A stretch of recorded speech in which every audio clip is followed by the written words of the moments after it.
Hey internets, it's Jake from Mini Terrain Domain, and this is Dawnbringers, the Forge of Fury, episode 10, Back the Way We Came.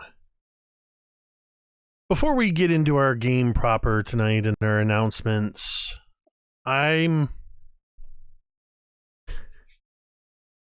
going to take a moment of solemnness. I'm going to attempt to, so bear with me. I think the best way to do this is to just read this. This is from Realmsmith TV. This was posted to their social media this morning, or actually last night. I'm not sure when it happened, within the last day or two.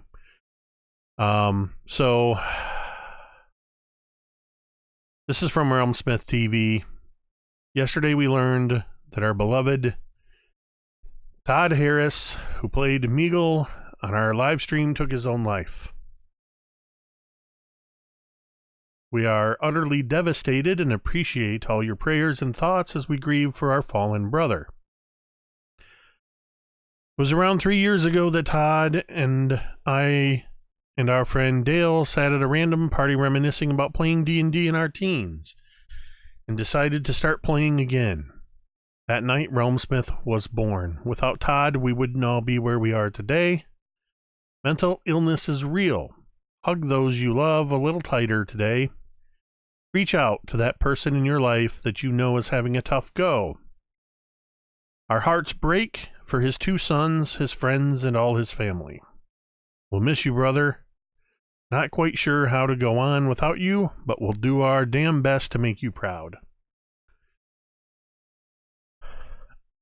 I didn't know Todd, but he was a member of our community. And because this just emphasizes the importance of organizations like Jasper's Game Day, who I am a proud partner of, and exactly what Jasper's Game Day, what the fundraising is going to be benefiting is for crisis centers, for suicide prevention. So we are dedicating tonight's game to Todd and to our friends at Realmsmith.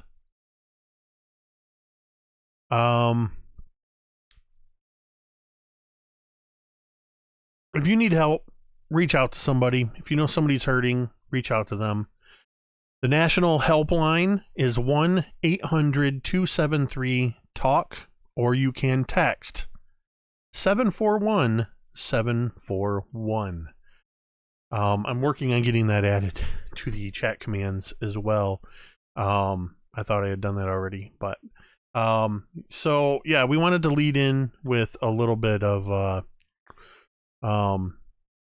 little more seriousness, and through the announcements we will transition into can I say something else there? Yes, absolutely, Ted. The other side of that is, if somebody reaches out to you, don't pass it off. You never know what someone else is going through. Give someone a shoulder to cry on, give them an ear to listen to.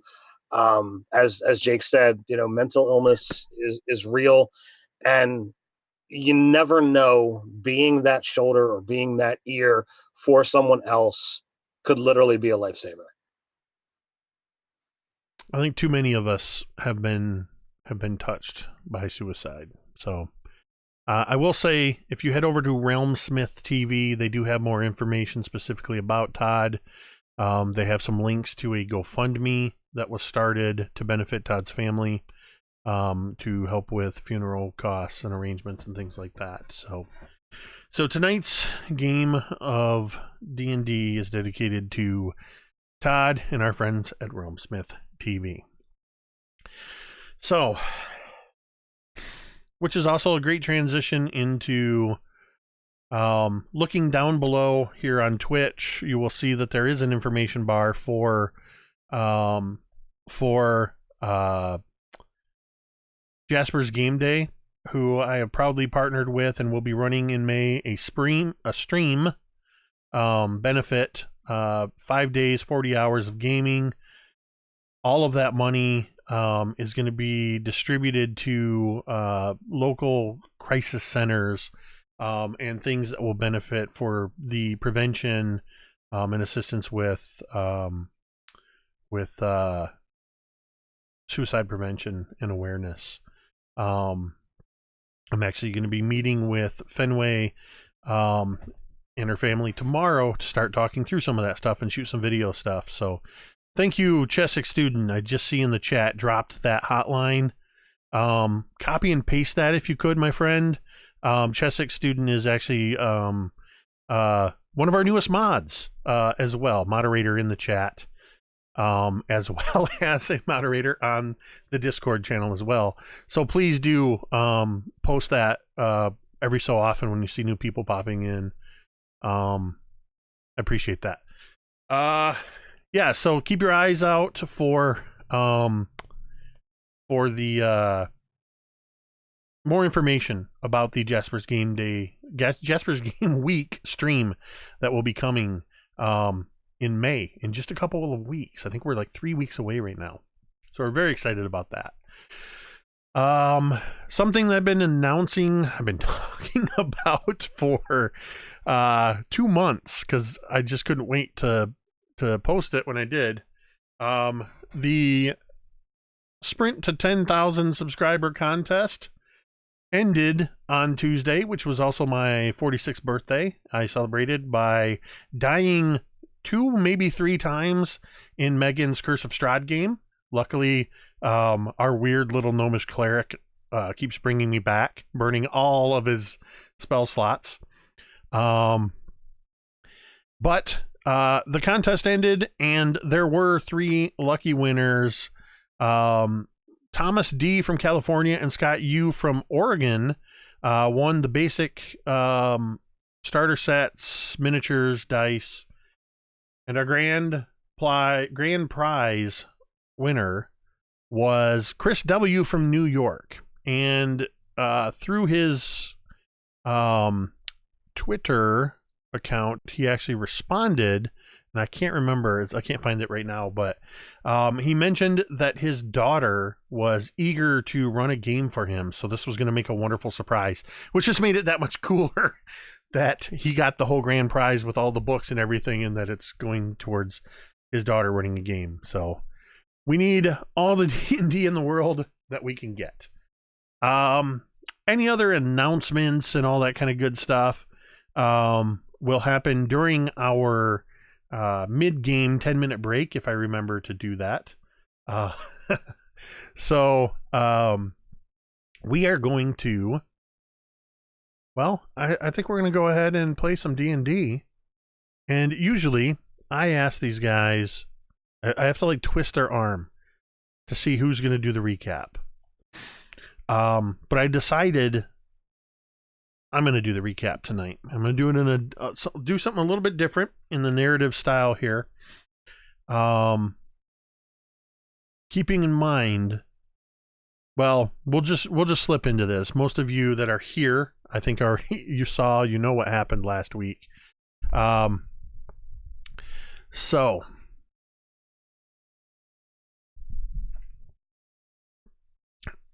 from the darkness, a voice rumbles. Tell me what happened. Speak now, Night Scale.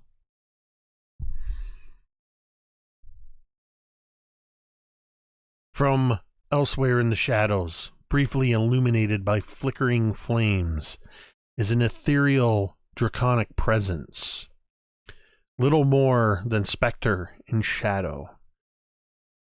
But its form is that of Nightscale, the young black dragon, who was recently dispatched by a band of adventurers.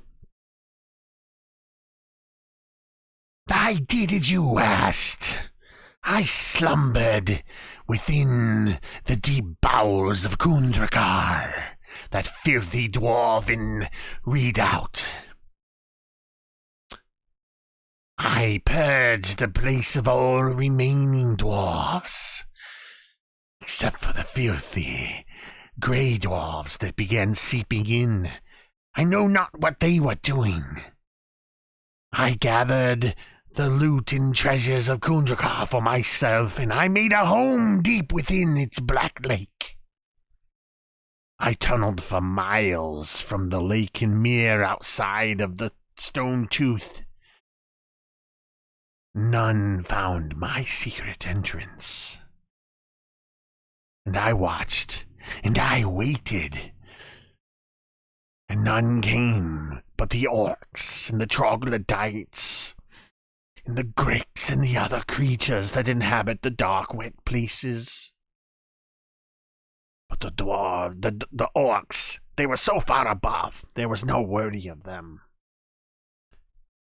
But then I began to sense the presence of a true dwarf. Not one, but two. And they kept growing ever closer. And I could sense holy presences. But every time I tried to decipher who they were and where they came from, that incessant, that filthy, foul bow kept repeating one word over and over in my ears. I can't stand it.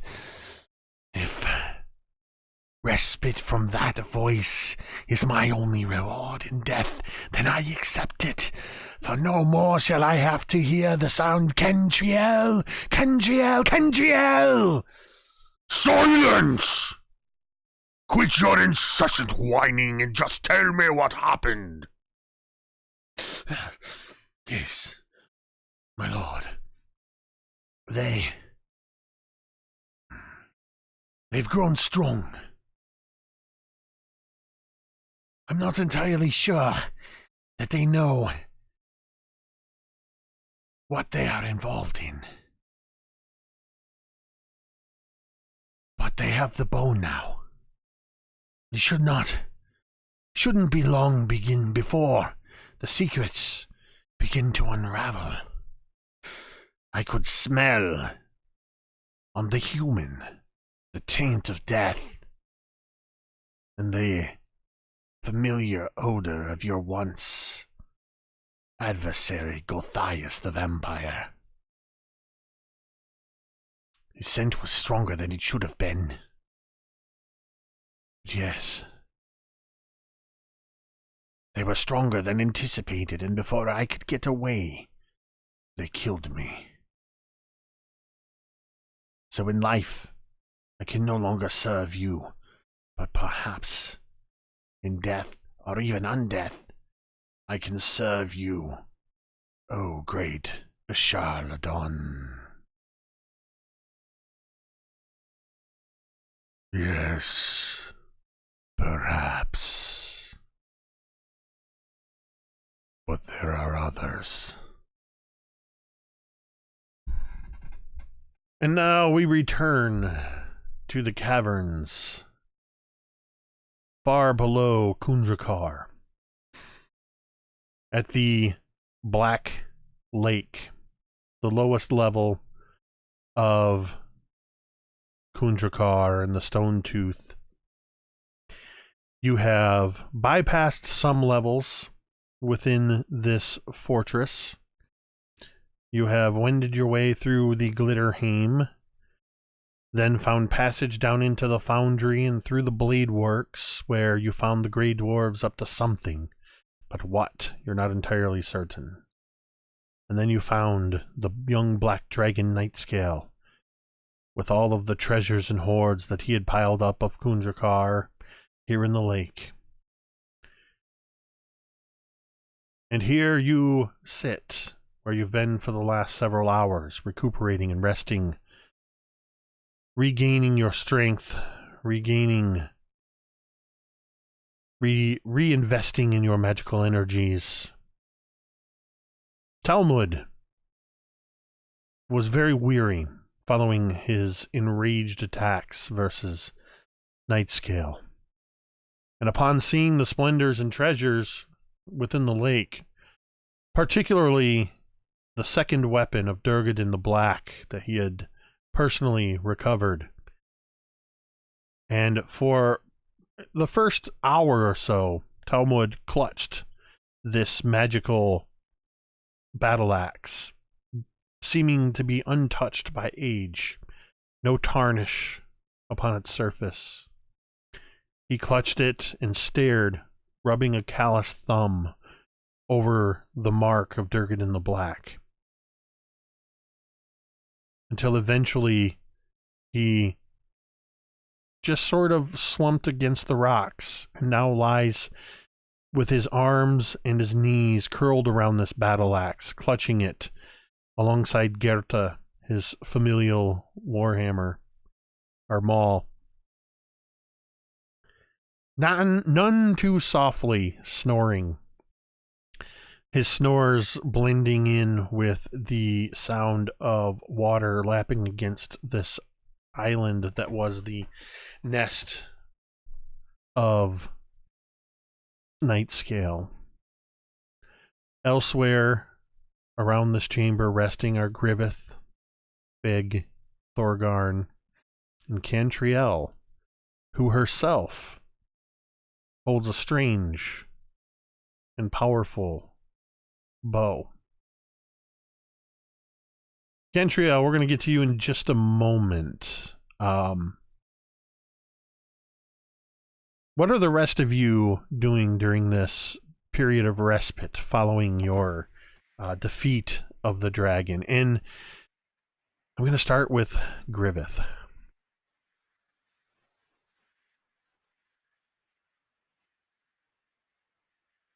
You sure you want to start with me? Okay. Yep. All right, cool. So when I look around at this place, at this lair, are there any like bones of people or dwarves or anything around? Say again? Are there any bones of like sentient beings around, like dwarves or elves or humans? Given the amount of time that you're down here, I'm not going to make you roll an investigation or anything. Any bones that you found you might see around here seem to be from things like cattle, and it almost looks like Nightscale ventured outside when he fed. But I'm not really finding any humanoid type bones or anything. No, you're not seeing anything of humanoid, at least nothing that's visible on the edges or surface. Okay, cool. So are there any waterfalls around, like plunging into this? The only waterfall is the one you descended. Oh, gotcha. That's right. It's by the ladder, right? Yep. Okay. So. Oh no, Griveth's gonna get naked, isn't he? I just realized where this was going. So, yeah, Griveth removes his armor, slowly and methodically down to his loincloth, and then pulls out his holy oil and oils up his body in preparation for his worship. And then he walks, I guess, over to where the waterfall was and then plunges into the pool of the waterfall. All right. Okay. So, and then he is kind of letting the waterfall like splash and over him, and with him being oiled up and everything, the water just kind of it almost slicks over him, like it doesn't really. So as he's kind of worshiping in his special way. he is asking Eldath to give him guidance on this taint that is happening, guidance and protection against this taint that is happening to him that he doesn't understand. All right, this is going to require some meditation and prayer on your part. Okay. So we're going to leave you there in this sort of oiled up under the waterfall, almost in a, well, yeah, very much in a meditative state as the water is cascading around you. And I'm going to ask you to roll a, I'm going to have you roll religion, and if you have any insight bonus, add that as well to this check, and just hold on to that. Okay. And we will come back to you. Let's go to Thorgarn. So Thorgarn's going to do a couple of things. First and foremost, as Talmud is kind of clutching the newfound axe and kind of staring agog at the symbol of Durgadin. He's going to try and see if he can break whatever trance he's in. Maybe just a normal invoke conversation. When that fails, he'll try to like joke him out of it, of like, oh, do you need me to leave you alone with the axe? And still nothing, no reaction. He's kind of like shocked, and eventually he just kind of lets it be. He doesn't feel as stressed out or as injured as most of his other allies who got damaged during the battle, so he doesn't feel as weary. So he's kind of looking around, maybe examining some of the treasures, and I'm gonna say that he's the one that actually wound up finding the wand of magic missiles that we had found in the loot.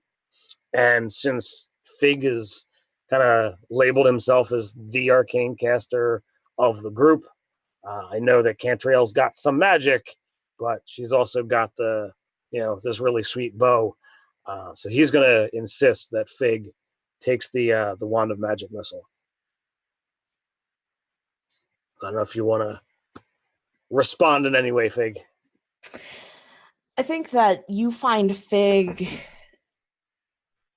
kind of crouched down, working on something, and he has his book open next to him, and he's working. And when you approach him, he looks up, and if you give it to him.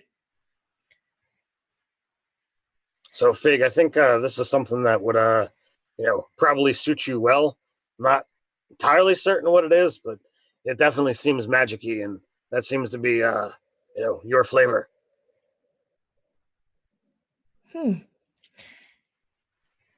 This is from the dragon? Yeah, it was in the pile over there.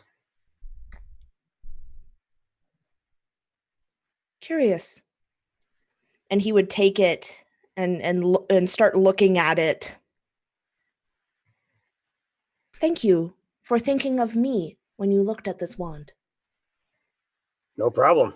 As the old adage is, to the victor go the spoils, and kind of look back at the massive corpse that's kind of mostly underwater at this point in time, and it's like, he certainly doesn't want it anymore. I suppose not. I will cherish this forever. Fig. And we kind of... Sorry. Oh, nope. Go ahead. You go ahead first. And he kind of put it to the side, deciding to look at it later as he, with new vigor, begins to work on this little contraption that he's building and referencing his book every so often. Before so then the other thing that one second. Yeah, go for it. Yeah. Fig, before you set this wand aside, Is this the first wand that Fig has in his possession? Yes. Yeah. As the thought occurs to you to put this wand aside, that you don't need it in this moment, you feel a shift in your wrist and your forearm. And on the underside of your forearm, there's a sudden whirring, and you just know your mechanical parts. You feel gears shifting, and suddenly a seam opens up. It goes, and it kind of hesitates for a moment. A little rusted. It hasn't been opened in a while, and it just sort of goes like a gear skipping as it's trying, and then all of a sudden it goes, and these two panels open up. A double, just like a little section, rises up out of your forearm and goes, and the wand, you just, with the flick of your finger, it slides into a slot and goes and closes. You have built-in wand storage. Awesome. Being a construct of a wizard, that is something that he apparently thought of. You notice that there is at least what you could see when it lifted up. It looked like there was room in there for 3 or 4 more wands or rods or anything that's roughly the size of your forearm. Well, that's awesome. And before we go, one more thing, Ted, before we go to you, because I wanted to acknowledge this. You guys do have 2 more domain dice, courtesy of our friend Jason Everj, resubscribing for 13 months in a row at a tier 1 subscription. And Starin19 has just resubscribed for 3 months in a row, tier 1. So that gives you guys each, or grants you rather, for each of those a domain die. So you're up to 42 now. Thorgarn, you may continue. my apologies. Always worth noticing those awesome fans. So the other thing that Thorgarn would wind up doing is, after the long rest and after his prayer, the magic that's kind of bestowed upon him by Moradin, he's actually going to imbue into his armor as opposed to his weapon.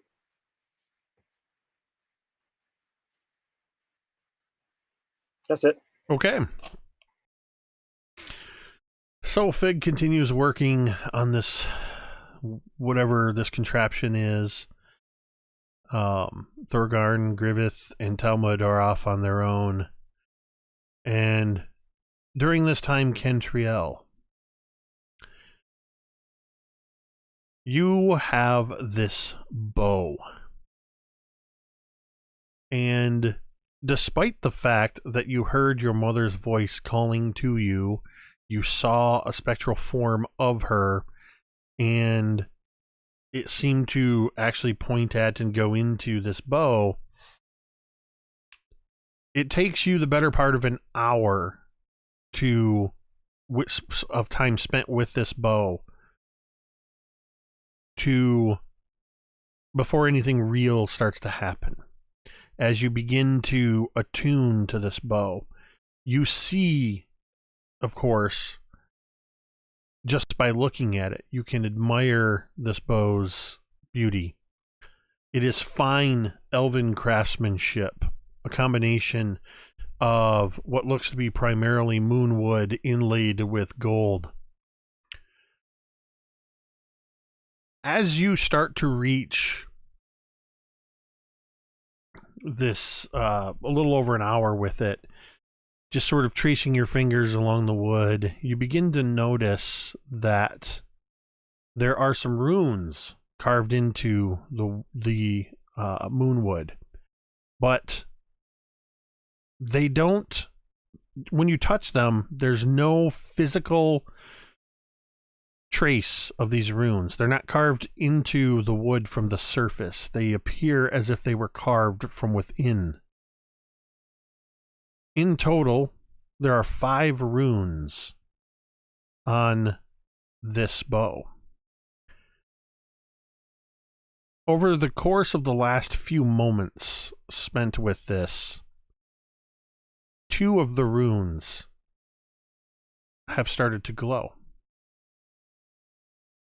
You, being Eladrin, of course, speak Elvish and read Elvish. But you also mysteriously speak and read Draconic. And you have noticed that these runes are a combination of Elvish and Draconic characters. And they're formed in very elegant in a very elegant mismatch. And it takes you a little bit to decipher it, but what you decipher is that the 5 runes are the following names, all of which, of course, are familiar to you. The first rune is Melody. The second rune is Cantriel. The third rune is Octavio. The fourth rune is Sonata. And the fifth rune is Callimachus. Cantriel, why are these runes so familiar to you, and what do these mean? And what are you thinking as you are attuning to this weapon? Probably from the minute I've seen it, it would have been held with reverence. It would have just been one of those things where kind of take it off to just a quieter part and just literally sit with it and just carefully looking it over, running my hands along the lines and noticing the craftsmanship. And then getting to the runes, there would definitely be a noticeable sort of alteration to my face, almost bittersweet expression, because along with recognizing my own name, Melody's my mother, Octavio is my brother, Sonata is my sister, Callimachus is my father. So these are all names that are extremely significant to me, especially because they're names I haven't even spoken for over 100 years. And it's in these last few moments that the runes of Melody and Cantriel begin to glow. As these runes begin to glow, you feel a presence. Something, sorry, this is very Star Warsy, but a presence you've not felt in a long time, in a very long time. Though a finely crafted bow of wood and metal and string, you feel the warmth and presence of your mother. And 2 words are whispered into your mind. The voice of your mother whispers the name of this bow. And what is that name that you hear? Sempre Cavatina. And what does Sempre Cavatina mean? Sempre is always. Cavatina is my last name.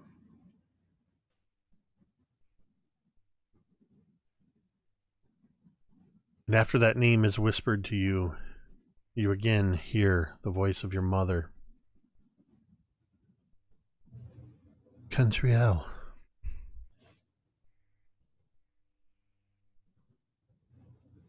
It's really you. Yes. And it's really you. In spirit, yes. It is really I. Though nothing remains As far as I know, my body. Mama, what happened to you that night?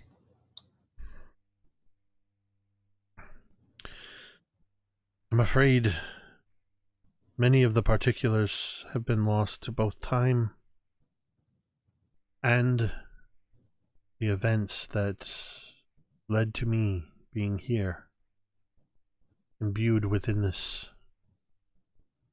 bow. I honestly believe, well, I'm getting ahead of myself. I know that your father, your brother, your sister, and I were taken.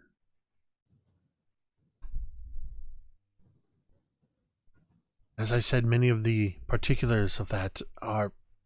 I strain to gather those memories, and I just can't. But we found ourselves part of a ceremony. There was many dark, evil creatures around us. People, but creatures. I know now the word for them is vampire. There was one of them, most foul being indeed, but in a most peculiar way I owe the fact that we are reunited, even if in this way, to him. The vampire Gothias is the reason I am here in this bow. But he is not the reason that your father, your brother, your sister, and I were lost. That was because of a very ancient and very powerful red dragon by the name of a Charladon. I know now from the time spent here, I have heard when the dwarves, in the last days of the dwarves who roamed these halls, I heard that name, a Charladon. It seems that name is woven throughout the tapestry of the history of this land. It was a Charladon that sought the powerful life force of our elven ancestry for a dangerous ritual. I remember pain and torture. Your sister and brother, they were not strong enough. I interceded as much as I could, but they were the first to succumb. Your father held on as long as he could. I think maybe, I want to believe that their spirits are somewhere, perhaps bound, or perhaps they were freed, I don't know. But it was the energy released at the time of our death that a Charladon wanted. But Gothias and his minions interceded. I don't know in what way. But in his intercession, I felt my spirit yanked away from the grasp of a Charladon, and I found myself imprisoned in this magical bow, where I have been for 100 years. I will not lie to you, Cantriel, it took the better part of a decade for me to come to terms with where I am and what I am now. But I have also found that within this form, in the arcane weave that was a part of this elven crafted weapon, How fortuitous that it was an elven weapon that I found myself in. It has given me access to abilities and powers that I have been working on for the entirety of my existence in this form. Save for those first 10 years of torment. But now that you are here, both my rune and your rune have been illuminated. You should have access to the scope of what I can do with those runes.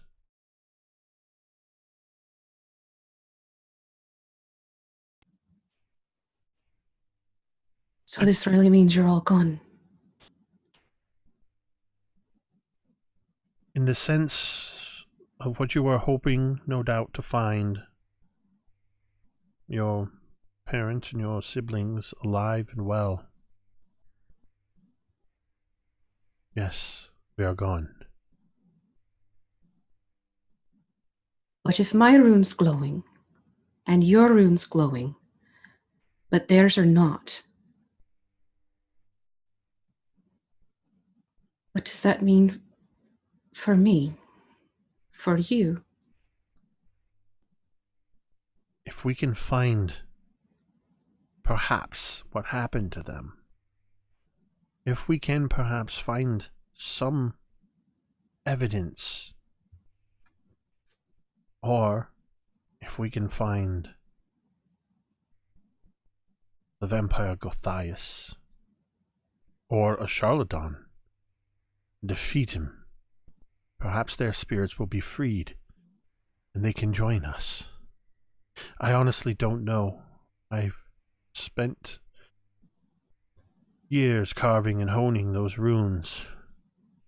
I carved them in our native tongue of Elvish to honor their memories, but I carved them intertwined with draconic runes, so that any dragon looked upon those runes would know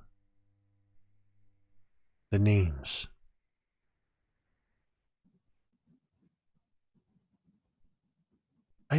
I don't even know why or how you have come to be here, Cantriel. Considering everything you've told me, I think it has far more to do with fate than we realize. For we have just come from a place where those two names were very much woven into the history of what had happened there. Gothias' tree, a charlatan's temple. I have been hearing these names for months.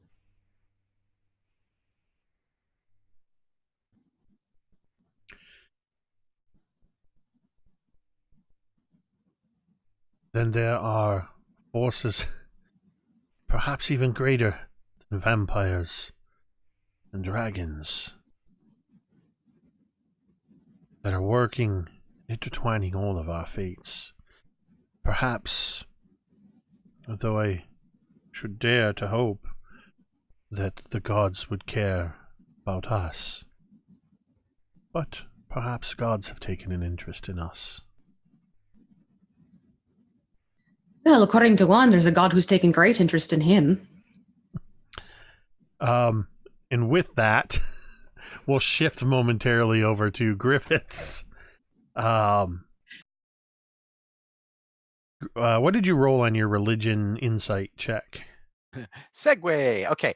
I have a +3 religion, but I have a +6 insight, so I don't know how you want to figure that. And I rolled a 14 on the die. That's a +9 because I told you to roll religion okay. and right. also add cool. your and also add your insight. It's something. It's a skill check combination I've been toying with. We've done a couple times.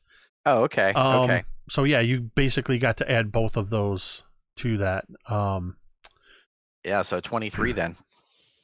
And you were specifically looking for insight into what it is that is tainting you.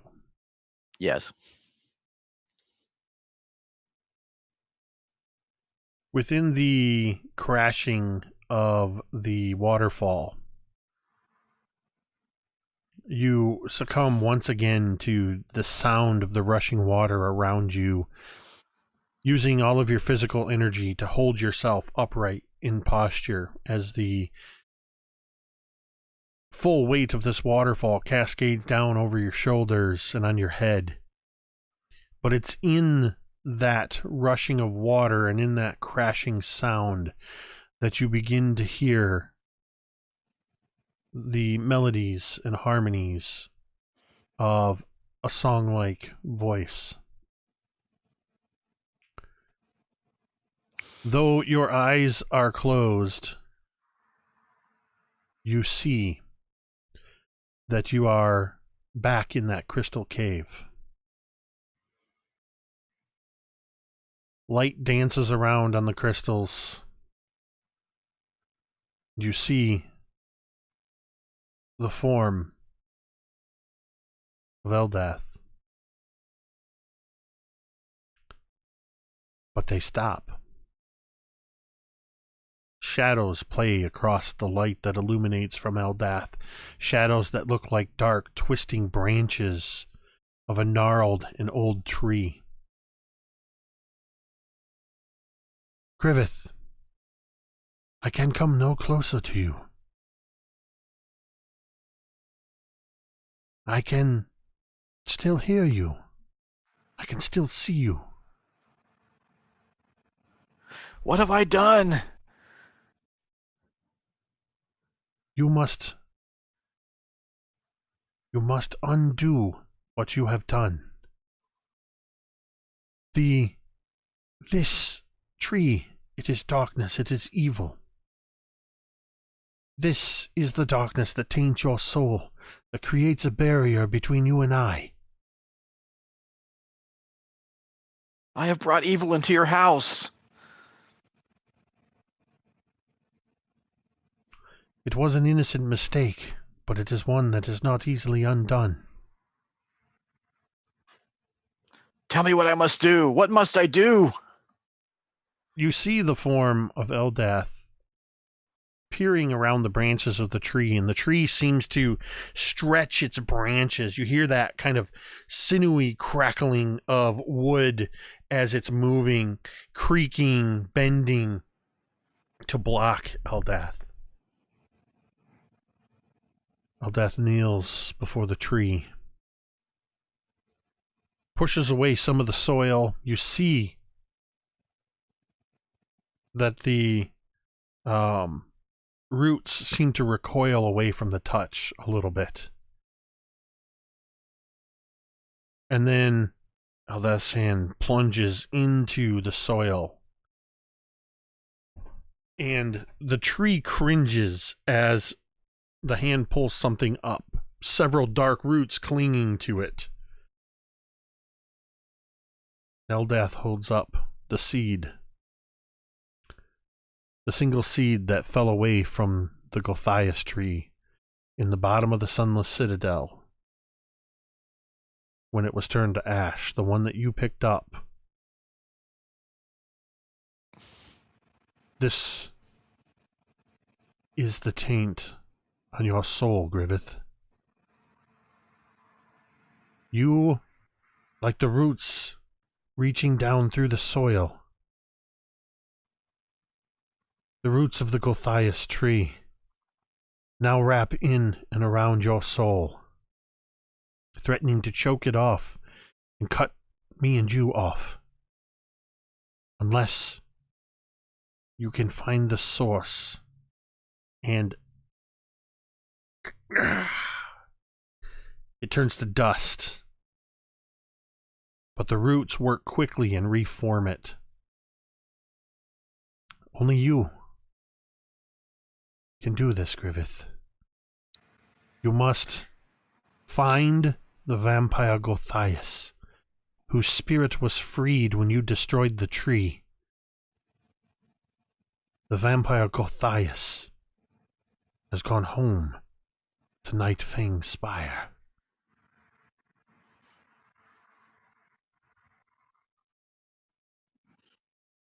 I shall do this. And just as quickly, with little to no ceremony, you hear nothing but rushing water, and you are back under the waterfall.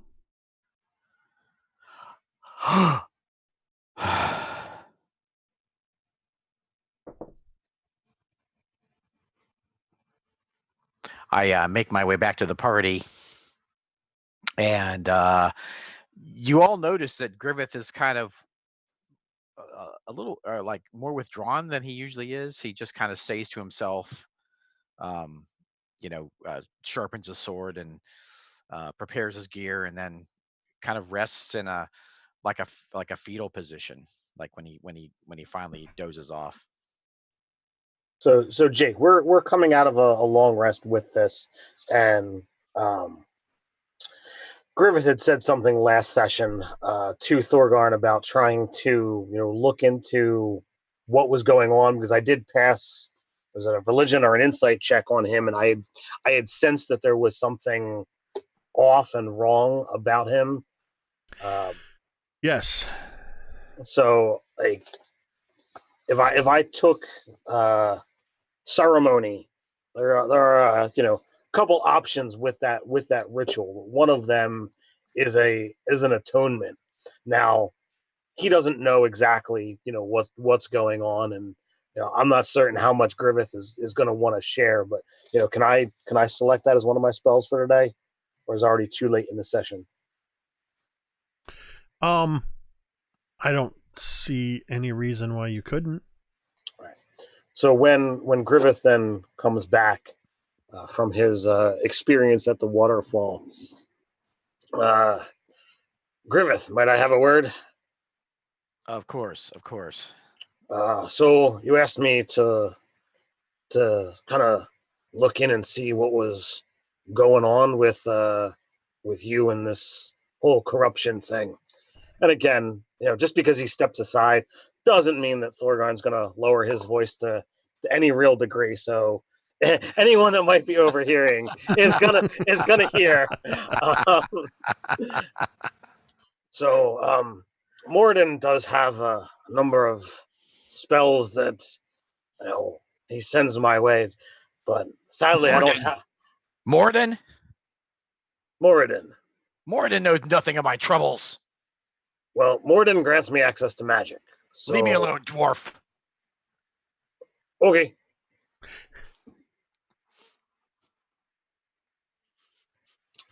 Right. Thorgarn. Yes, sir. Make an insight check. This can be a little reverse of what we did with Griveth. I want you to also add your religion bonus.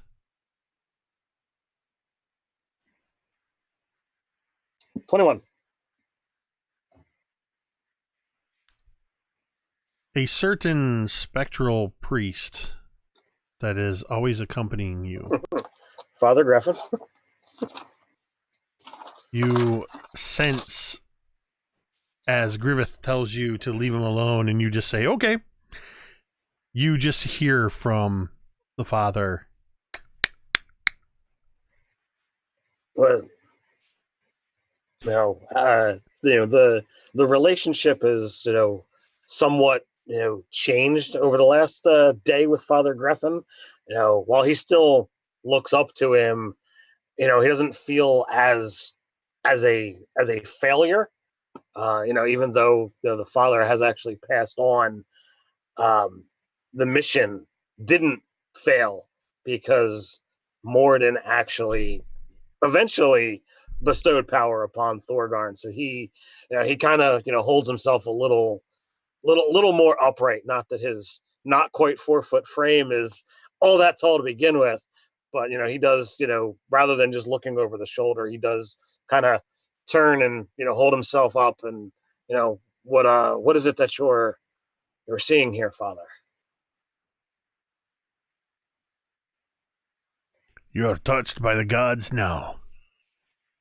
Aye. You claim their power now as yours, in the service of others.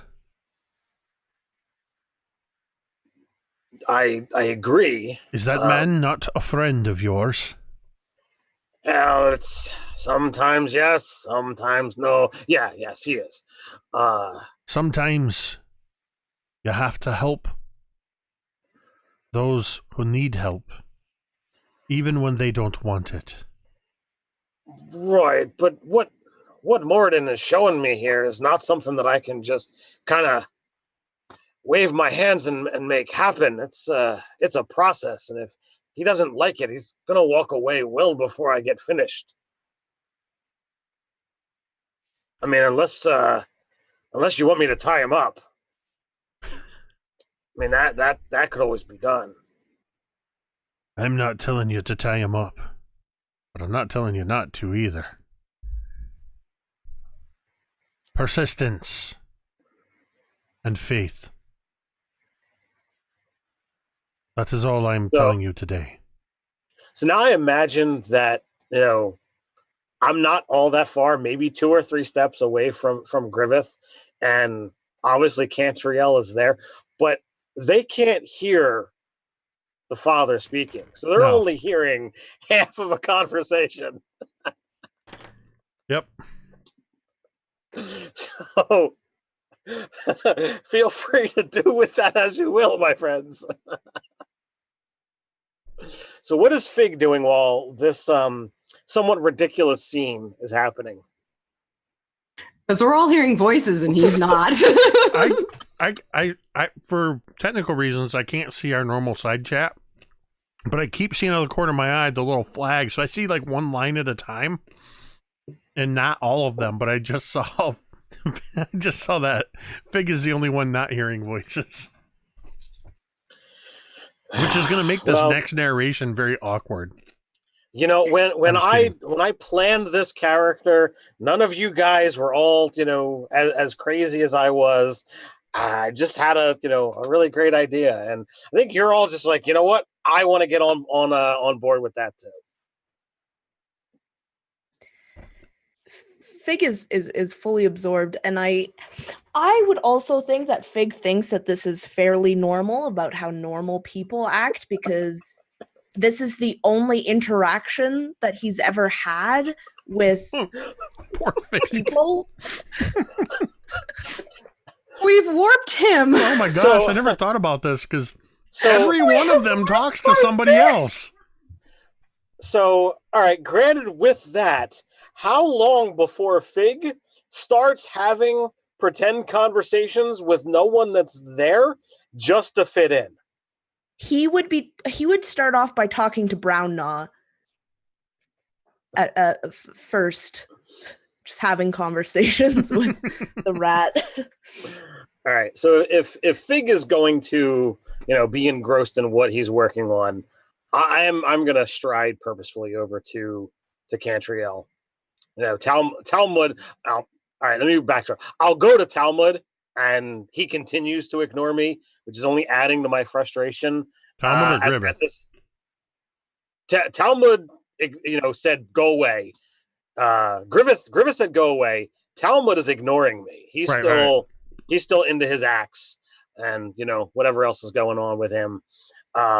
But he would go there, to his cousin first, and then last but not least, he would go over to Cantriel.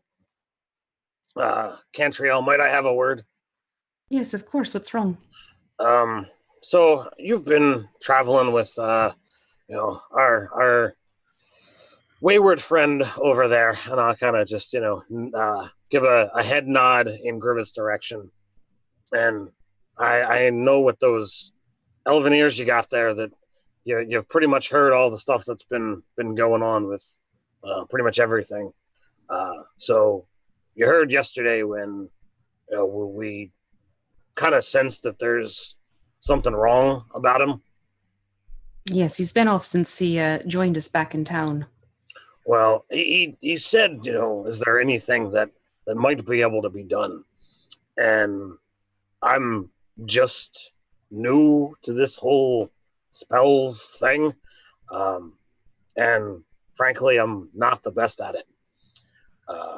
Well, it takes time and practice. Well, I know that some casters have lots of options. I don't. I only got a few that I can do each day. And in my prayers, I was shown a new option today, and I think that something might be able to have some help. But Griveth is saying he wants no parts of it. Wait, But- so you're saying there is something going on with him for sure. Oh, aye, yes. So the smell is connected to it. I can't quite say that the smell is connected, but I mean, he is corrupted, tainted spiritually. That explains it. But I don't know whether what I can do will guarantee to help, but it certainly won't be any harm. Well, if it's not going to harm him, as surprising as this might sound, if you think it might be of help and you need assistance, let me know.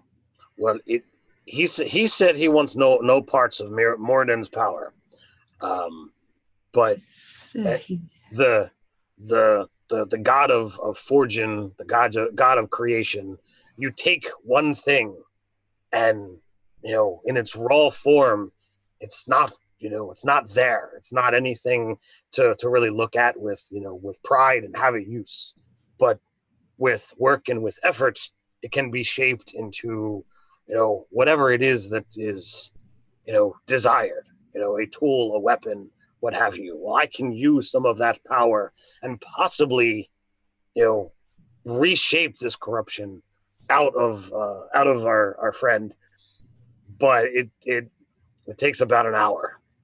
And I imagine if I start pulling out stuff and start speaking gibberish and call upon Moradin, he's just going to get up and walk away. Yes, he's sort of a god snob. A what? A god snob. Oh, yeah. There's only certain ones he feels are worthy of his attention. No, You need an hour. Aye. We do have 5 lengths of rope. Well, I would say at least 3. I don't know what's going on with Talmud, and I very much doubt Griveth is going to give us his own rope to tie him up. This is true. All right, so 3 lengths of rope.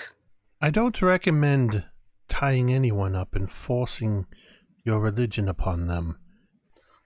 I'm not trying to, again, I'll This, look over my shoulder. this Yeah, I voice, was gonna say. Thorgarn, Oh, This is gonna get this weird. voice that you hear, and Thorgarn, you do hear this voice. oh. All of you hear this voice if you're awake. This is the voice that you heard earlier that called Cantriel from when you were in the Blade Works. The voice seems to be coming now directly from the bow in Cantriel's possession.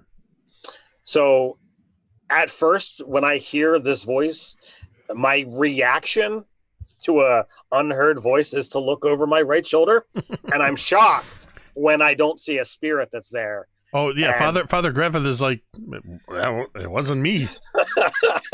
Thorgarn, I'd like you to meet my mother, Melody. And she's going to motion to the bow. Well, 'tis a pleasure to meet you, my lady. I've never met a bow before. You're very well crafted. Cantriel, you hear, just you inside your mind, telepathically, you hear, do we like this dwarf or not? We do, but we pretend like we don't. Sometimes. But they're good, both of them. And then out loud, Thorgarn, a moment later, you hear, you should watch yourself, dwarf, and how you speak to a lady, whether imbued in a weapon or not, perhaps even more so when her form is that of a weapon. Well, my apologies. I meant no offense. I am, a dwarf who likes the forge, and the actual process of whatever has been made here is what I was commenting on. I've never spoken to a magic item before. So you weren't being facetious and... No, you actually meant it. Oh, aye. Noted. I You understand that I do follow Moradin, the god of the forge, right? That's fine. But as far as tying up and forcing religion, no, I am not trying to convert him to me god, but to enact the magic that would potentially allow him to, cast off whatever taint that is there. And part of the process, it's a choice that he would have to make.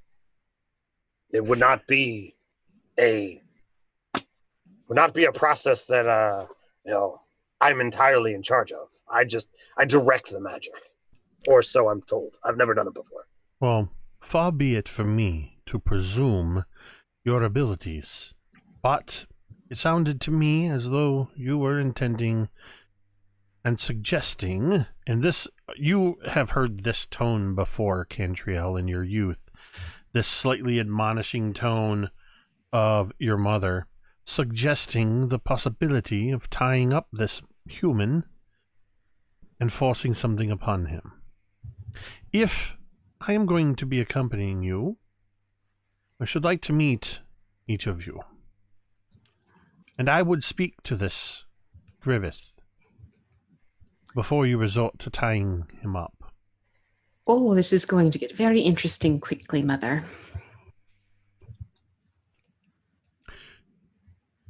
Sure. You are the one called Thorgarn. Ah, yes.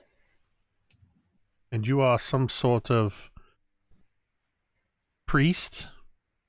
A little bit. I started off, short version, I tried to become a priest some time ago, and it didn't go so well, and it's only been just over a day that the great Forge Lord has bestowed powers upon me.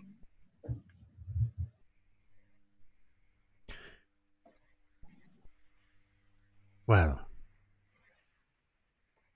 then perhaps even more so you should use caution when using your religion on someone else. What of this other dwarf over here? The one sleeping with the weapons. That is my cousin Talmud. I can't really say he takes after me, but he's older than I am, so I kind of took after him. We both have a connection to our fallen kin, and we are somewhat competent warriors who give over to the fray when the time is right. But Talmud has, I do believe, faithfully, as the stories go, walked by your daughter's side. I think I know of the warriors of the type of which you speak. In my day, they were called battle ragers. Are you a battle rager? No. We actually, when we call upon our powers in battle, we're more of like an ancestral warrior. Our ancestors actually arise and aid us in battle. Curious. I do hope that I get to witness this. The battle ragers, they tend to put on a lot more spikier armor and kind of more jump and grind on their enemies than swing weapons. But there's some similarities in fighting style and giving oneself over to, but here it's more of a directed and yeah. They're actually both quite good people, Mother. And in a way, it's almost like what you and I now have happening with working with those who've gone before us. Well, far be it from me to question those you have aligned yourself with, as I have witnessed firsthand you and your friends working together to defeat the Dragon Nightscale.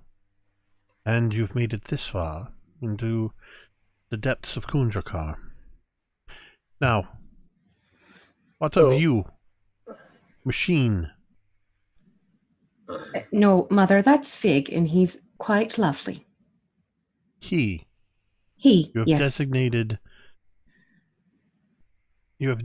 a personality to this machine. No, He's not a machine. He's not a machine, Mother. he has designated his own name and personality. He looks like an oversized toy.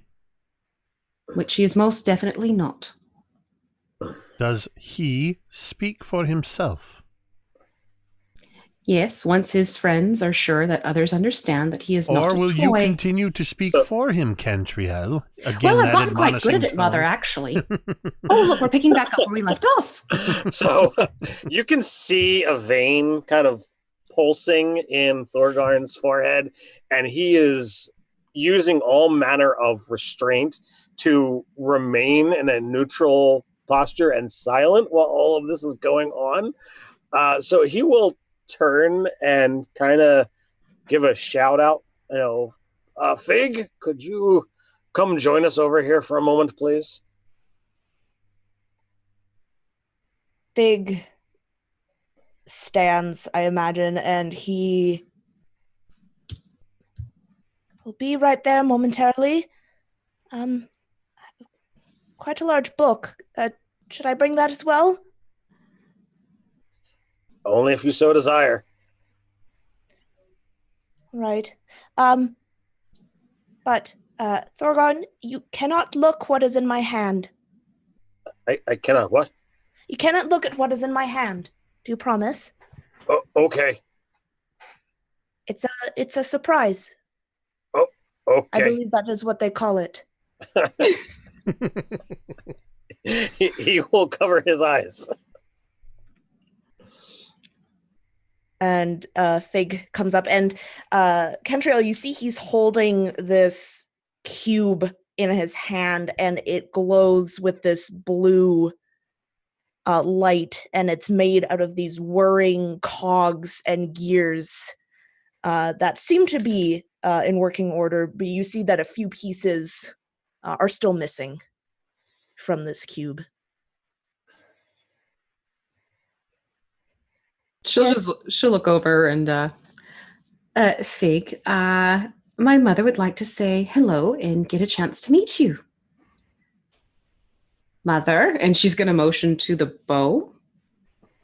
This is Fig. Fig, this is my mother, Melody. Fig. Hello, Melody, Cantriel's mother, who is now a bow, I assume, from basic knowledge of anatomy. Correct. Yes.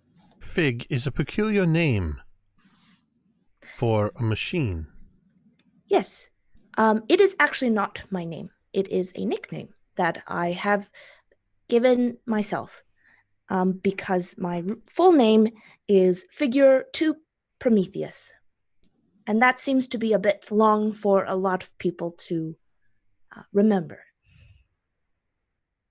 Well, that is a bit of a mouthful, but is much more befitting a construct such as yourself. How do you find yourself in accompaniment of my daughter and her friends? They found me in a box. Well, actually, no, I didn't find you in the box. I saw you saving the child. Yes. Yes, I remember now. That is correct. The dwarves found me in a box. We thought it was a box of parts, and he still got his hand over his eyes. And we were bidding on it at an auction when orcs attacked, and we were very much surprised when some of the pieces during the battle kind of put themselves together, and he came out and began aiding us in battle of the town. And your daughter is quite correct. At much risk to himself, he saved a child from the orcish attack. Well, Figure 1 Prometheus, I shall be watching you closely to see what you are capable of. That is figure 2 Prometheus, actually. Sorry, figure 2 Prometheus. Yes, from what I believe, from reading this book, and he kind of hefts it up, my creator created something before me, and it didn't quite work. It is very vague. Well, there appears to have been success with the second iteration. Now, I should like to meet this one. Maybe let him rest a little bit longer. There's no rush, right? Present me before this man. And that's where we're going to take our break. Real quick, I'm going to acknowledge Brian, Marshall, B Martial Arts, continued a subscription that was previously gifted to them, so you earned another domain die. And Gamers Theater just subscribed for 8 months in a row, bringing you up to 44 domain dice. Chesick student has expressed not so much concern, but wondering if this is following a Megan style game. That's me interjecting that, in which the characters only make it through one room. So at this rate, I don't think we're getting anywhere. We'll see. But we're going to take a 10-minute break, which we will return from, well, in 10 minutes. Stick around if you wish. Watch the accompanying promotional video that will air during that break, and we will return momentarily.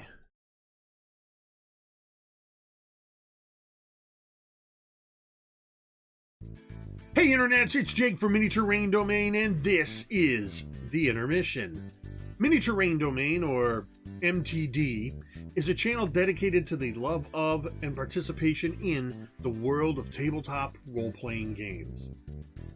Whether we're designing encounters or miniature terrain, building worlds or dice towers, or just playing games, everything we do here is because we love this amazing hobby.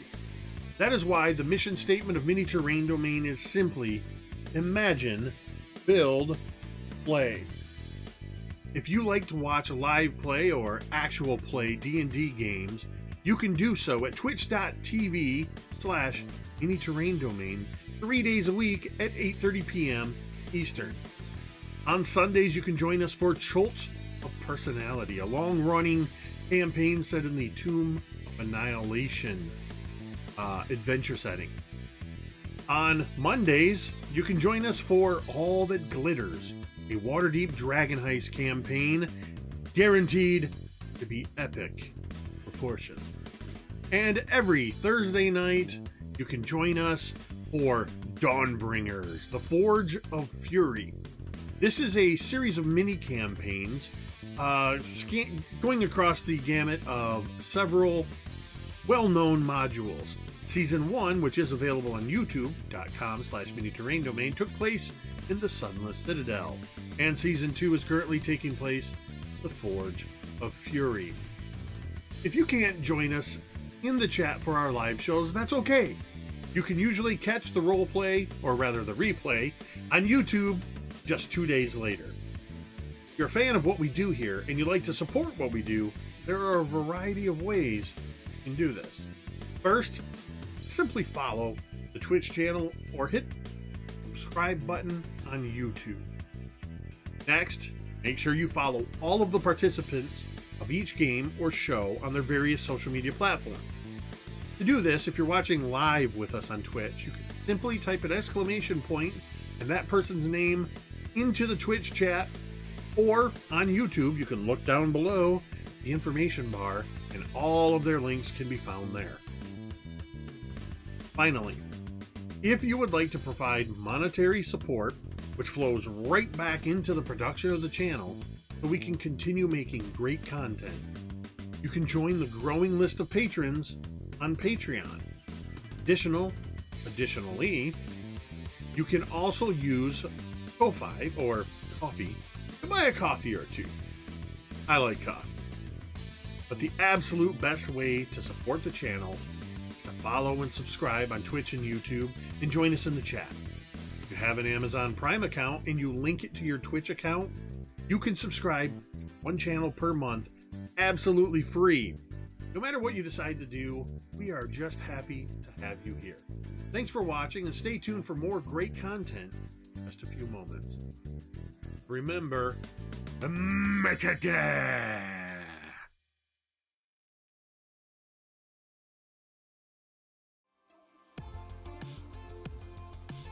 Hi everyone, I'm V and I have the YouTube channel, The Crafting Muse.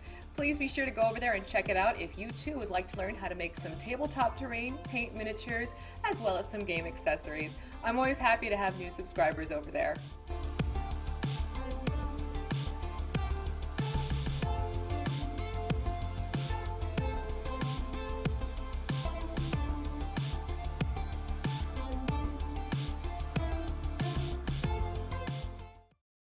Learn the ways of the Game Master, the Dungeon Master, and delve into the minds of the players. If you're looking for adventure, excitement, thrills, and a dice-rolling good time, grab the modules each month and play the campaign with your gaming group with quest givers DM Scotty and DMG. They're taking you on an epic journey through the role-playing experience every Friday. You're sure to get hooked on adventure. And we really liked the idea of creating adventures together, so we thought that'd be a lot of fun to share with you guys. I didn't think this kind of stuff would come out of my brain. We are quest givers, and I'll see you in the next video. Adventure Mixtape, a music and adventure anthology, is a collection of 4 adventures for the 5th edition of the world's most popular role-playing game. The adventures are setting neutral and meant to be seamlessly dropped into any world that has a large seaside city and a jungle environment. With a bit of adaptation, the environments could be changed to suit any group. In Treaty of the Tiger King by Kelsey Dion of the Arcane Library, a distant king arrives at the city to negotiate the peaceful end of a war, but the mercenary guild has other insidious plans for him. Will the players be able to thwart assassination attempts against King Rami and help him negotiate circles of social intrigue in order to finally end the war? In Madness of the Majestic Menagerie by Ken Brees of Burling's Beard, the famous Majestic Menagerie draws hordes of visitors to the metropolis and cultural hub known since time immemorial as Splendor by the Sea. But now the gates of the famous zoo have been shut, and the grand opening of the new section has been jeopardized by a spate of mysterious accidents and, it's whispered, grievous injuries due to uncontrollable creatures. Mr. Majestic seeks to hire investigators and troubleshooters who can keep a low profile to iron out any problems before the impending grand opening becomes a complete disaster. Do you have what it takes to uncover what's driving the madness that's befallen the Majestic Menagerie? In The Infernal Collection by Sharong Biswas, when an influential fashion designer is found dead days before a major fashion show, heroes are called in to solve the mystery, prevent any further destruction, and help the fashion house prepare for the show. Gorillas in Their Midst by Jacob W. Norman of Mini Terrain Domain is a pulp action adventure wrought with perilous challenges and a high possibility of death. But what is adventure without danger? Of course, there is the lure of vast piles of unclaimed treasure and the accompanying fame that await those intrepid adventurers who would defy the odds and plunge into the heart of darkness. In this adventure, the characters will face raging river rapids, wicked waterfalls, poisonous plants, venomous vines, sinking sands, treacherous traps, and the vicious jungle demon itself, Awakane Gori. Grab your satchels, fedoras, and bullwhips. Adventure awaits. The Adventure Mixtape also comes with 4 original songs inspired by and written for the heroic adventures herein. This collection of music and story is something unique. We had no better word for it than mixtape. If you ever received a cassette, CD, or digital playlist curated to take you on a memorable journey, then you'll recognize what you find inside this volume. Also included in the Adventure Mixtape, courtesy of Kelsey Dion of the Arcane Library, are exclusive combat cards. Special cards that contain all of the items, monsters, and spellcasters found within these adventures to make running your adventure all the more easier. Adventure Mixtape, a music and adventure anthology, is available exclusively on drivethrurpg.com.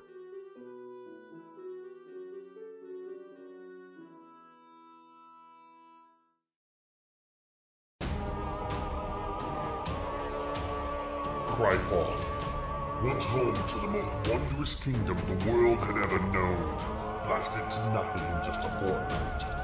It is here that the fiends of hell walk among us. It is here where all things die. Welcome to Griveth. Demon invaders roam the landscape and have conquered all. The world is a ravaged and wrathful wasteland, where the old world lies buried beneath the blood and sand with its gods and its secrets. Water is fought over with blood and steel.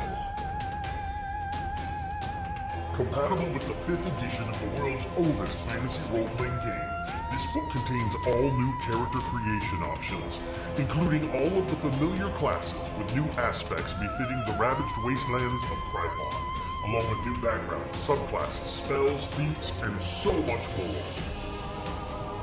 New races will allow you to play as the cursed Ash Elves, the Forsaken Humans, the Primordial Incarnate, the Proud Orcs, the Reptilian Suri, or the Infernal-Blooded Tieflings.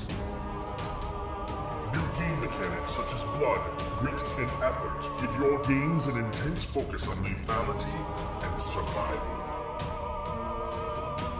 Numerous roll tables full of ideas to help bring your games to life. Featuring incredible thematic art by Brandish Gilhelm of Broodhammer Games, as well as Lloyd Collins. The people of Griveth are not heroes. In Griveth, it is courage just to survive. Will you rise to face the tide of demons, or will you succumb to the hostile elements? Available now on DriveThruRPG.com.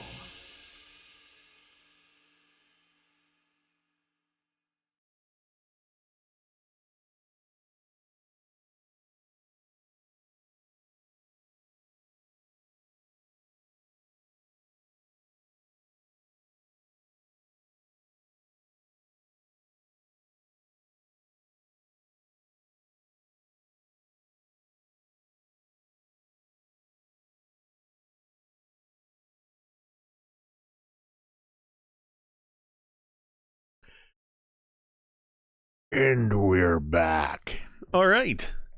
So we are back from break. As has no doubt been noticed in the chat already, this is a RP heavy, all cavern-tastic session so far. As people are finding new abilities, asking questions of the apparently everybody but Fig, who has spectral voices they speak to, although Fig does have brown gnaw, and everybody is meeting Cantriel's mother, the bow. Hi, Mother the Bow. And the last person that she wants to be introduced to is the whole reason she kind of spoke up is Griveth.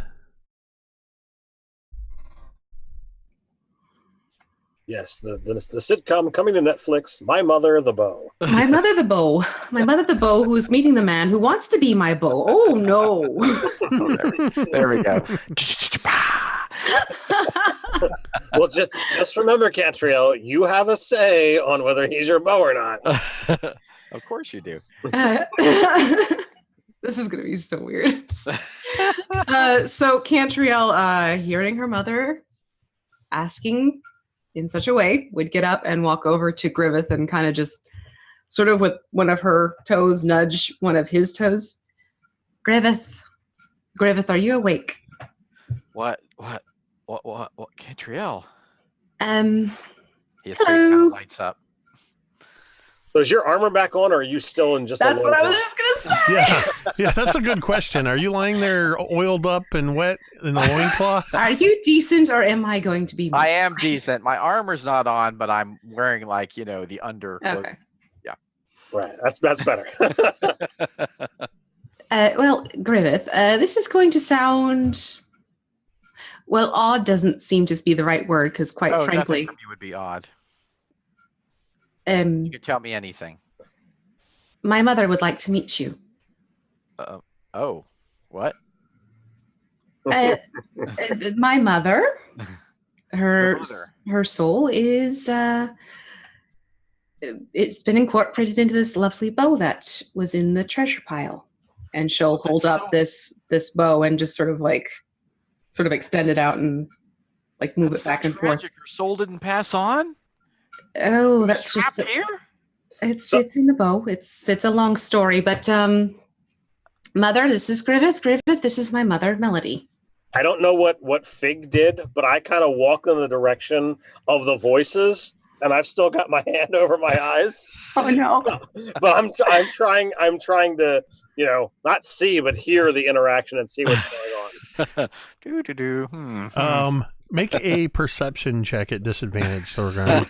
At disadvantage.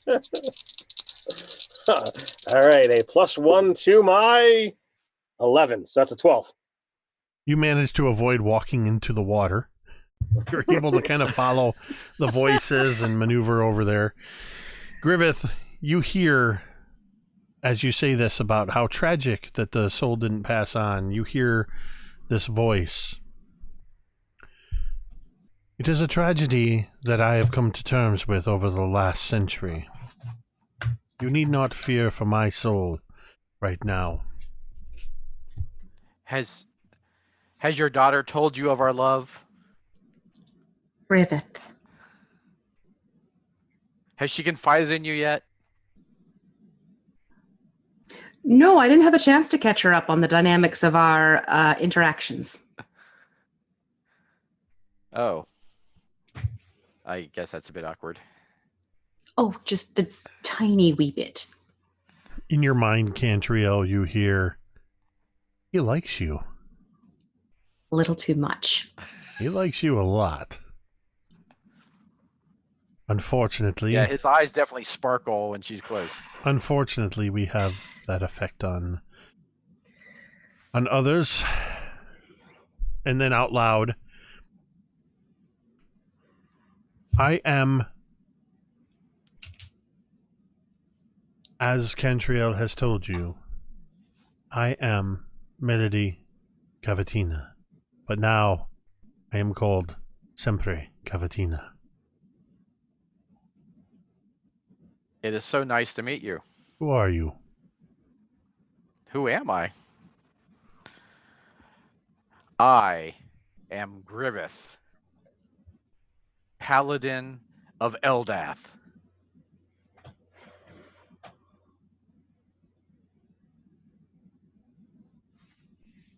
And I will protect your daughter always. To my last breath.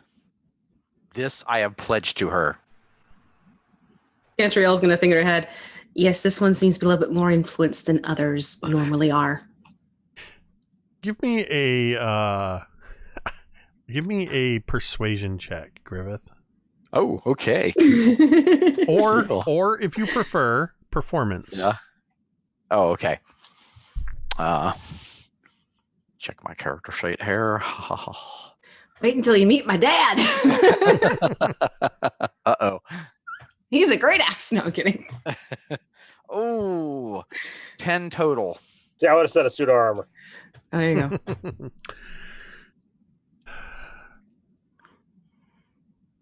Well, that remains to be seen, Griveth. But know this. I have seen you fight. I watched all of you in the battle against Nightscale. And I am impressed with all of you. We are happy to have you in our party, fair lady. I sense a gentle soul. I will let you know when the feeling is mutual. I will hope to live up to your expectations. And your daughters. Well, I will strive for it. I will leave that between you and Cantriel. Just pretend I'm not here.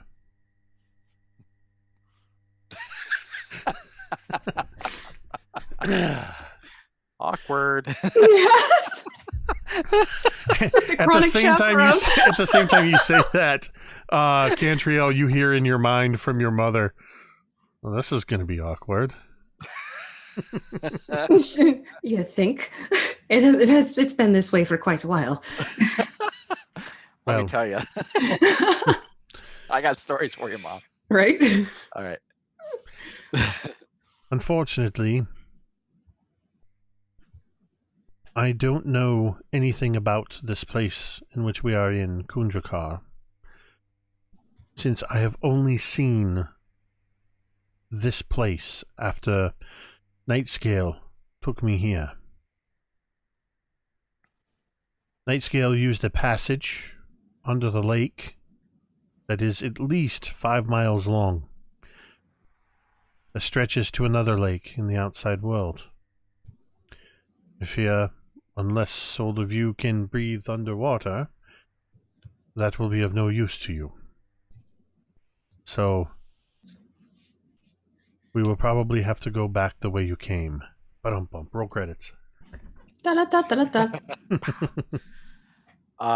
I turned to Thorgarn and I say, I'm so sorry, my friend. I didn't mean to be short with you. Well, I didn't.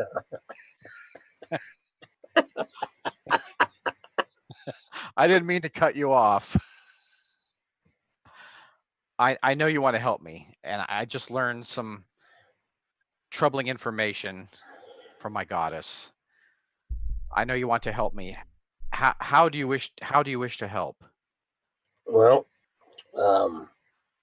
we had a conversation yesterday about how, well, there's this issue. Like, I Fig, can I uncover my eyes yet?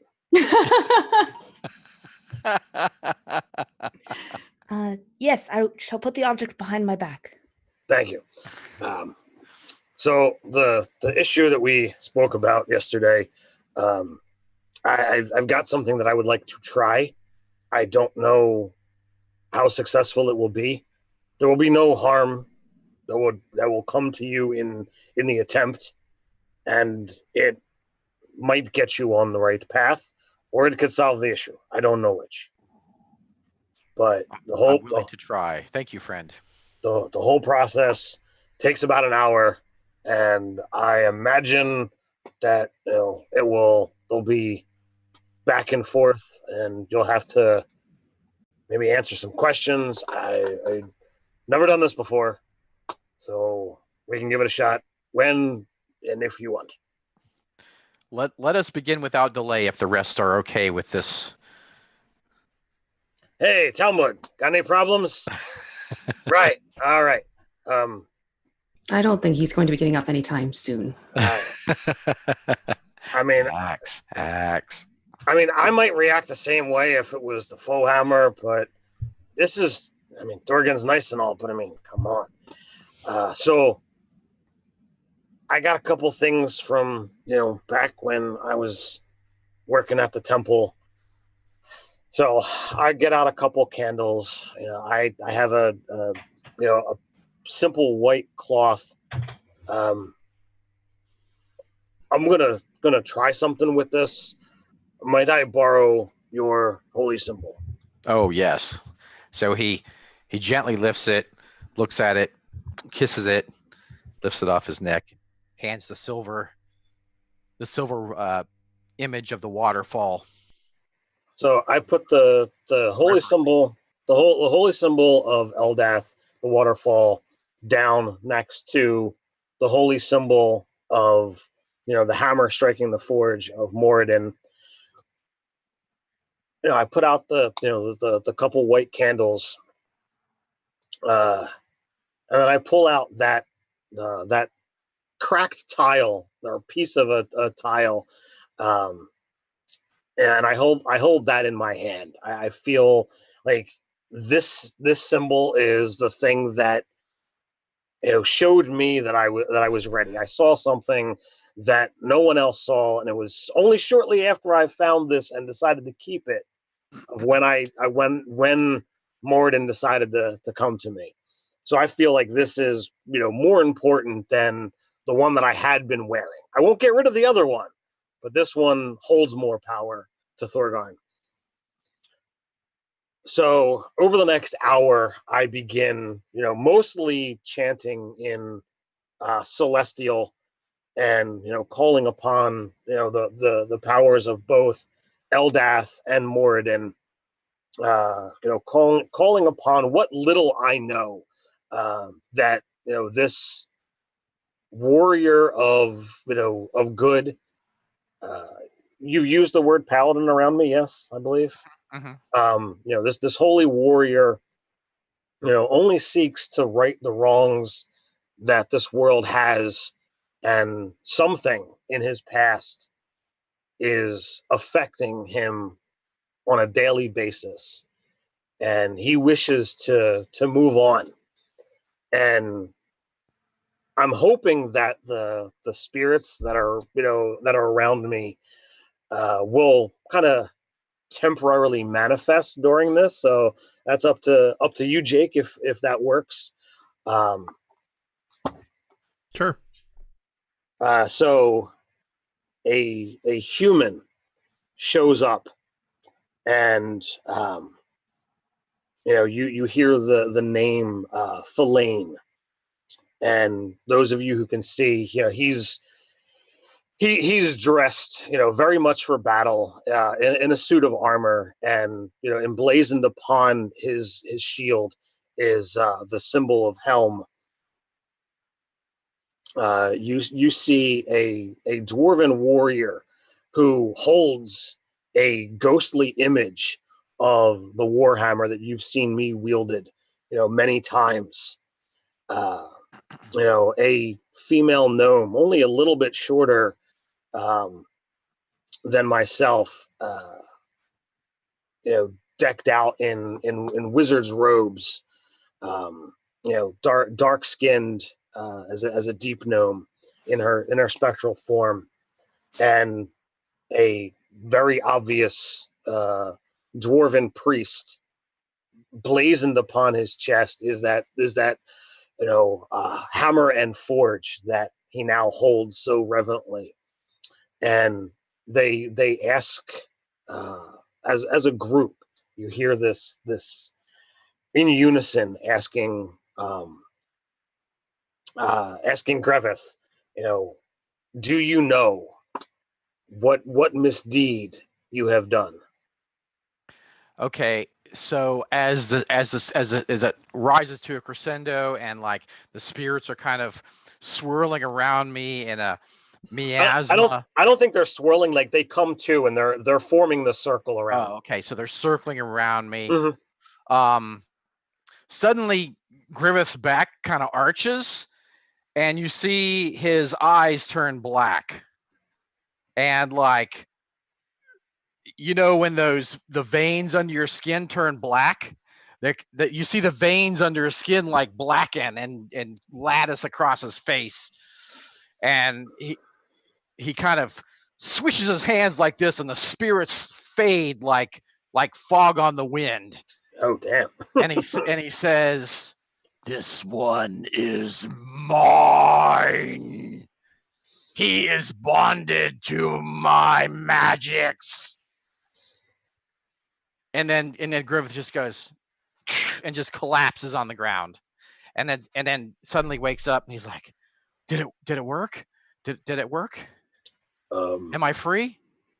I think it's a little bit more complicated than that. I think you need this back. And he like kind of reverently but barely touching, picks up your holy symbol and is like, "Put this back on. You need his protection." Make an insight check. Oh, me? Yeah, you. Okay. 21. All right. You're getting. I don't look that look on your face. You think the mortified look on your face? Not mortified. Thorgarn is afraid of you right now. Okay. Yes, understandably. If you guys don't mind, I'm going to go pop a bag of popcorn while you guys... you obviously don't need me here.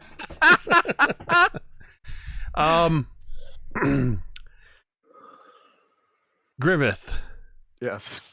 I need a wisdom saving throw from you. Okay. That is a 15. Thorgarn, what Hi. is your spellcasting DC? Pathetic. It's 12. And Thorgarn, make me an insight check. That I'm pretty decent at.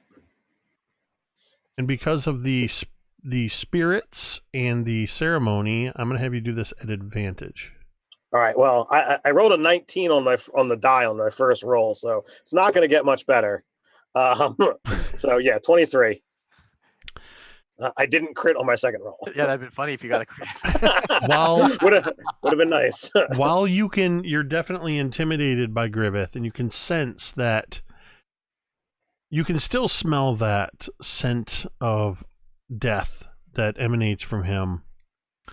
You also, with that insight check, you get a sense that, you know how if you've ever played around with a Ouija board and you just know when somebody's moving the I forget what it's called, the begins with a P, the little thing, the what? Yeah.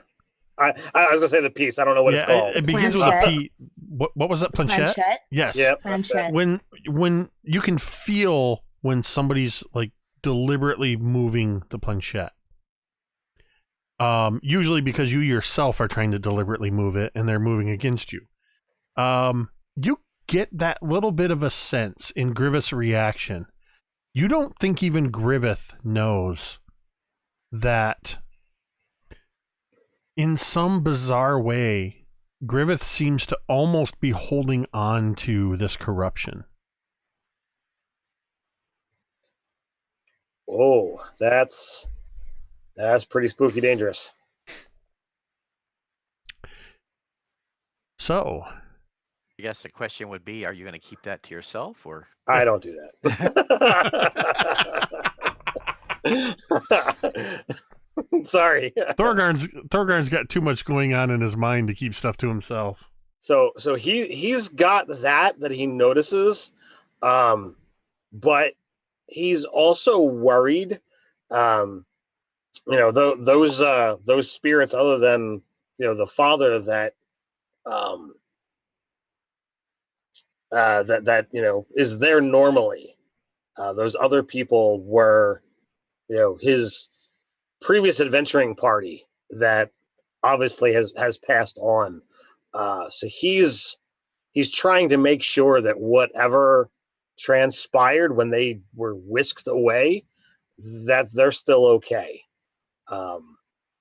So he's kind of cataloging what just happened and kind of backpedaling away and trying to see if he's able to call to his friends.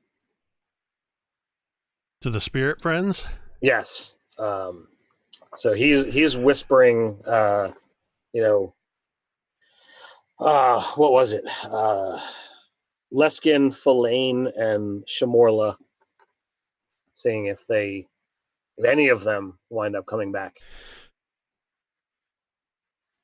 The spirits begin to manifest, recoalescing around you. The candles that you lit sputter, flicker, and almost completely die out, dipping to a pale blue flame. Before suddenly the flames on the ends of the wicks illuminate brightly, and you can hear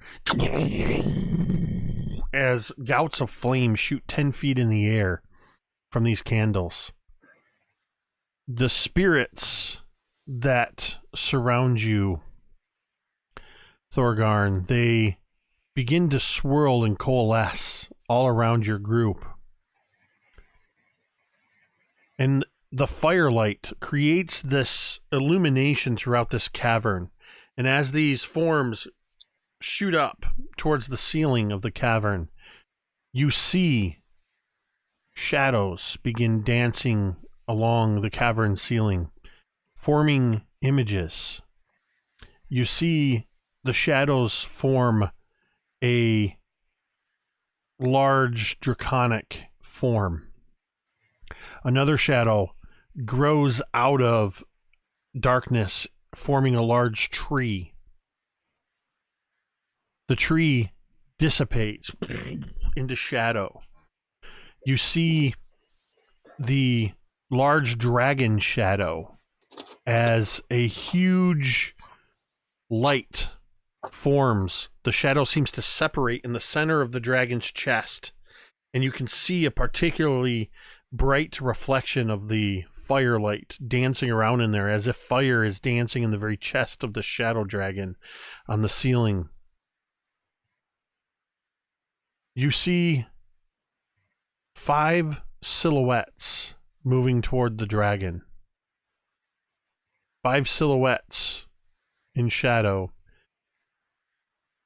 2 dwarves, a human, an elf, and 1 humanoid form that has a slightly stuttery mechanical movement to it.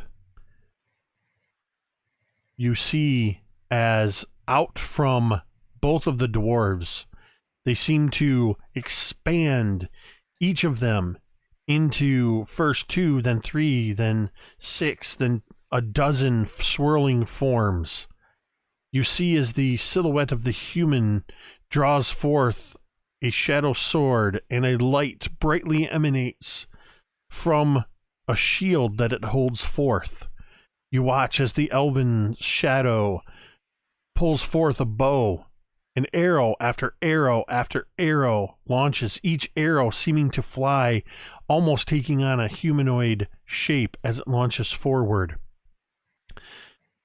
You see, emanating from the mechanical silhouette, several small mechanical objects. 1 that flies out, 2, 3 more that begin moving along with that slight mechanical jitteriness of animals, a rabbit, a rat, a dog. And then you see as that silhouette of that mechanical figure seems to shift and change its form and grow to first 2 and then 4 times its size. You watch as these figures begin to battle with the shadow of this dragon. And then you see as the shadows form, as they grow close to this dragon, the shadows suddenly pull the dragon away from the figures. And the shadows seem to form the rising and falling of seawater, of waves, with a ship, that suddenly these figures are on the deck of a ship traveling across the sea. You see islands rising up out of the sea. And then the flames suddenly die out, the candles having been melted to nothing on the stone. The shadows blend in with the darkness surrounding, though the after images still dance across your vision. And in the corner, curled up against the rocks, still wrapped arms around the magical battle axe, bearing the mark of Durgadin, suddenly Talmud stands up to his feet, and in a voice that is both Talmud's and all the other voices you've heard as he's taken on different personas, you hear, "We're gonna get to kill another fucking dragon." And that's where we're gonna end tonight. All right, well, Griveth, I'm sorry, but we're not going to be able to do that again. You burned my candles down to nothing. Ted, I need you to mark 25 silver pieces off of the treasure you found. That was ceremony you were performing? Yeah. Because one of the components for that is 25 gold pieces worth of powdered silver. Okay. I didn't want to interrupt the narration, but you had plenty of silver pieces that it can be assumed that you powdered them as part of the ceremony. Sure. I do require that if a spell component has a gold value attributed to it or a value attributed to it, you have to have that component. But I'm also not like super stickler for that. So I'll work around it. I'm not just going to assume you have a 5,000 gold piece diamond in your possession or something like that. But which is why I wanted my 100 gold piece pearl so I can be able to identify. Yes, exactly. Yeah. But so that was awesome, Jake. So I think a large part of this session, I want all of you to take a point of inspiration. I told these guys, for those of you watching, I told these guys before we started playing, I said, this was a tough session to plan for, because knowing where you're at, oh man, what direction are we going to go? there's a lot of different things you can do in which I can't really know for sure, so I can't really plan for where you're going to go. I didn't know how heavy the RP would get. I had a sense knowing this group, but honestly, not knowing what your decisions were going to be and what you were going to do, I had no idea you were going to cast ceremony and try to cure Griveth. Thank goodness I have a million stories swirling in my head, and I know I have some ideas for where this campaign ultimately is heading. Well, clearly, from what you just said. Yeah, that was pretty awesome, Ted. Nobody will ever know how much of this I just straight up pull out of my butt. Well, as a big proponent of improv DMing, I am all for that stuff. Now you are running us through a prepared thing, so you kind of have to mix and match. I applaud what you do. Yeah, definitely. Thank you. I'm still running the Forge of Fury as written, but I do twist things around and add in some of my own elements. How cool is it that there's a magic Cantriel bow in the prepared treasure within Forge of Fury? Yeah. Right, exactly. That just happens to have all of the names of her family etched into it. It's an absolute miracle. I just want to say, because I was pretty pleased with this, that this is the first time I have ever awarded a sentient item in a campaign or in a game. I have never role-played a sentient item. I have never used a sentient item. So I was very excited about this. And this is something I have actually had planned for months and months and months and months. So that's definitely not something I pulled out of my butt. I actually have... It made it tricky when Vi decided to leave after Sunless Citadel, because I had things planned for all of these characters. Don't feel bad, Megan. It's not like you destroyed anything, because I've got things planned for Fig too.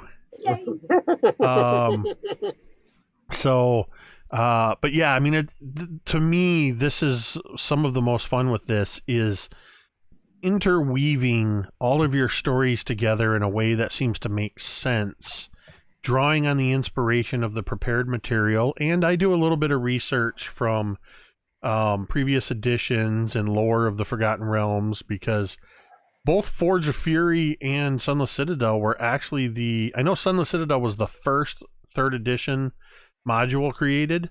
And I think Forge, I don't think it was the second, but it was definitely created to be a sequel to that. There's other things that I'm drawing on from 5th edition and from 3rd edition, some of which the players know about and much of which they don't. So huge thank you again, as always, to everybody in the audience, to the multiple people who subscribed, earning domain dice, though we did not use them this session. We always appreciate you in the audience. We appreciate the conversations you're having and just being a part of it, and joining us along for this. I will say, I worked really hard this week to get us all caught up on the VODs, and I'm going to stay on top of that so I can get back onto the schedule of within 2 to 3 days of our games, the VODs will be available on YouTube. I do have to wait at least 24 hours per Twitch terms of service as an affiliate, but yeah, if you follow the Discord, which Chesic student, you now have the ability to actually share that link. If you follow the Discord, I will be posting that stuff. We have Discord chat rooms for each of the campaigns, as well as a general chat and information areas in there. You can follow everybody's social media to see what they're all up to. Be sure to check them out. Tremendous, as always. Just so much of a thank you to Scotty, Megan, Ted, V, and even though he's not here tonight, Jeremy. Jeremy should be returning next week. He had a pretty big deal going on tonight. That was a scheduling conflict that we all absolutely understood. Yeah. So I do want to just say real quick, Chesic, if you could go ahead and post that hotline information. We did mention at the beginning that this game was dedicated to our friends at Realmsmith TV, and specifically in honor of Todd Harris, who took his own life within the last couple days. And our thoughts go out to the Realmsmith family and to Todd's family. Please do go check out Realmsmith TV on Facebook or on Twitter. There are links to a GoFundMe page where they are raising money to pay for funeral costs and things for the family. We would greatly appreciate that. And the hotline Chesic has posted, if you need help, reach out. Don't hesitate to reach out to somebody. If somebody seems like they need help, talk to them.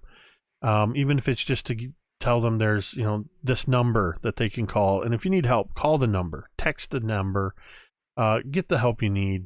There are people that are there that are willing to help.